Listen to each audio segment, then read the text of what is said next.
You should be done with your writing at this point. I've given you several days to write, so you should have your whole story written. If it is not done, you're going to need to finish writing today and then do this lesson. So, part of being a good writer is doing the revising and editing stage. So, writers don't just write their story and then take that exact draft and publish it. They have to read through it and make corrections to things that are maybe wrong or they could do better.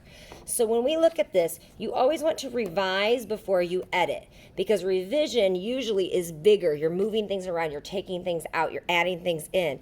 And then editing is more just making sure that everything sounds good, is spelled right, and whatnot. So I'm going to actually fold this in half.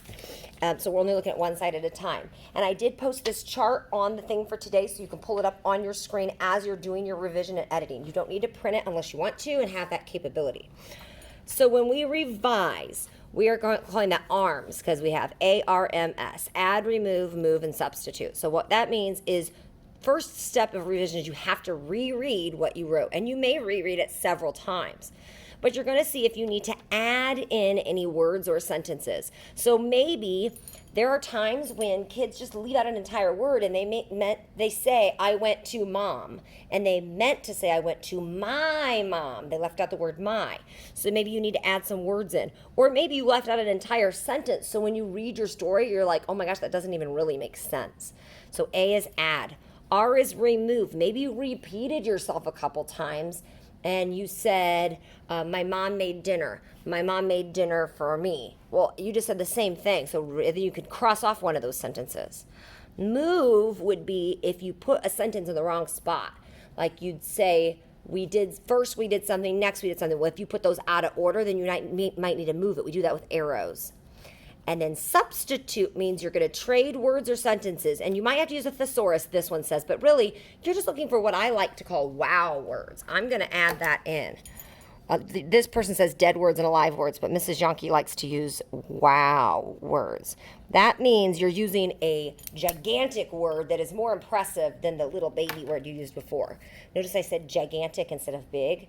So let's practice these things with my writing. I'm going to go to the story that I wrote, so you don't need your writing folder out, your writing book or whatever you're writing in.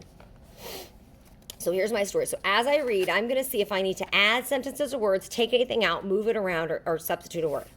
If you want to do one at a time, you can. You can just start with add. So let me see if I want to add anything. Mr. Sleesman and Mr. Springer always teased each other. One day, Mr. Springer noticed a weird poster of a random guy hung on his bulletin board. Springer thought it had to be Sleesman. So I might want to add in, I could add in like what the bulletin board looked like, or I could add in what the guy looked like. I could add in information there if I want to. Springer thought it had to be Sleesman. Why did he think it? Let's add this in. Because they always tease each other. So adding in information gives the reader more details, makes it better. I happen to be the one who pointed out the poster to Mr. Springer. I suggested we come up with a good prank back. Let's say I suggested we come up with a good prank to get him back. To get him back. That sounds better. So see how I'm adding things in to make it sound better. I could be removing things if I think something doesn't sound right. We started brainstorming ideas, but nothing seemed good enough. Then Mr. Springer came up with a good one. He asked if he could borrow it. Wait, borrow what? I think I need to add in a whole sentence because I didn't say what he needed to borrow. Then Mr. Springer came up with a good one. And I'm kind of out of space here, so I'm going to write it down here. I have a doorbell in my classroom. I'm going to add in another word to that. I have a portable. That means you can move it around. Portable doorbell in my classroom. So I want this to go right here. So you can always put arrows in. That's why this is a draft. This looks messy. If I was trying to get a book published, I would never show them this copy. I would want it to look nice and neat and typed up before I do that. So that's how we'll be publishing later. But see how I'm adding in a lot of things. Now I haven't seen anything that needs removed or that needed to be moved was it. Now I'm going to demonstrate substitute. I do have more to my story, but I'm not going to spill the beans. You have to wait till it's share time and then I'll share my story with you. So for substituting words, I noticed that right here I used good twice in the same paragraph. We started brainstorming ideas, but nothing seemed good enough. Then Mr. Smart came up with a good one. So I don't like that I used good twice. So I'm going to substitute this good for a word that still means good, a synonym, but that's better. So instead of good, I could say, came up with an awesome one or a fantastic one. I'm going to do fantastic. I like that word. So that's how I'm substituting. I'm going through, and if there's any words that I think I could add in to make this sound better, I'm going to do that. And I see I used good here too. I suggested we come up with a, let's say, funny prank to get him back. So that I don't want to say good, good, good all the time. That doesn't make it interesting. So once you have read your entire piece, which I have not, and you do your adding, removing, moving, and substituting, then you're done with revision and you're ready to go on to editing. So when you edit, it's called CUPS, capitalization, usage, punctuation, and spelling. So let me explain what that means. You should know what capitalization means. You're going to capitalize the names, the places, the months, the titles, any letter that's I, and the first letter in a sentence. You should know that one. And then let's skip to the P, which is punctuation, putting in periods, quotes, commas, apostrophes, question marks, exclamation points. If you don't know how to use all those things, at least make sure you're doing these three. Those are the main three I expect to see right now in third grade. So we did our checking fingers for that one while we wrote. So you should be good on that if you did that. If not, let's check it now. So checking fingers, find a capitalization, capital letter at the beginning of a word. We started brainstorming ideas, but nothing seemed good enough. And then when your voice stops and you want your thought to stop, make sure there's a period. So do that. Make sure you have capitals and punctuation. Now the next two are a little harder. Usage means you're matching your nouns and verbs correctly, so does it make sense when you say it?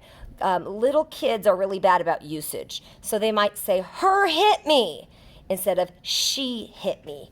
Or they runned really far. It wouldn't be run, it would be ran. So you want to make sure that you're using the right present tense or past tense, the right nouns and verbs. So that one you'll have to tell just by reading it. And does that sound right? Is that how people talk? Do people say her hit me?